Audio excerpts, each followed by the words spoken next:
تو اس ادارے کا آغاز ہوا ہے 10 محرم الحرام کو 1420 ہجری میں. تو اب 27 سال اس کو پورے ہونے والے ہیں 8-10 دن کے بعد. ایک تو 10 محرم کا دن سال کا سب سے اہم ترین دنوں میں سے ایک دن ہے. امام حسین کی شہادت کے ساتھ بھی بہت سارے واقعات اس دن سے منسوب ہیں، بلکہ دنیا بنی اس دن کی مناسبت سے کہ چاند، سورج، جنت، دوزخ، ستارے سب اسی دن بنائے گئے اللہ تعالیٰ. تو یہ دن بہت اہم ہے. لوگ اس کو صرف عاشورہ کی نیت سے جانتے ہیں، لیکن اسلام یہ کہتا ہے کہ یہ دن بہت سے نبیوں کی پیدائش کا بھی ہے.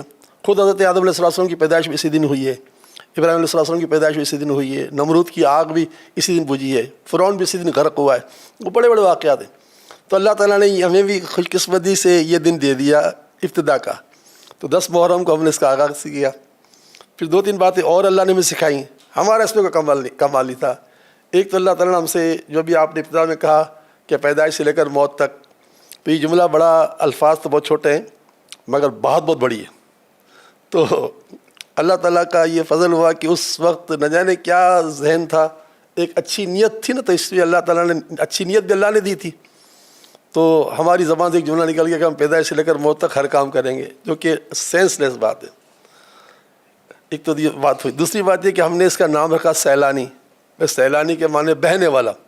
تو یہ ہم نے معنی پر نہیں رکھا، ہم نے یہ نام رکھا نسبت پر. حضرت خواجہ محکم الدین سیلانی ایک بزرگ گزرے ہیں، 300 سال پہلے ان کا وصال ہو گیا ہے.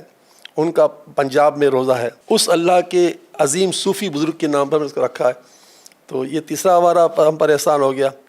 اور چوتھا یہ کہ اللہ تعالیٰ نے ہمیں اس وقت یہ سوچ دی کہ اس کی بنیاد رکھو مسجد نبوی کے تقوی کی بنیاد پر. جو ہمارے آقا نے مسجد نبوی کی بنیاد رکھی تو تقوی کی بنیاد رکھی نا. تو ہم نے کہا اس کی بنیاد رکھیں گے تقوی کی بنیاد پر.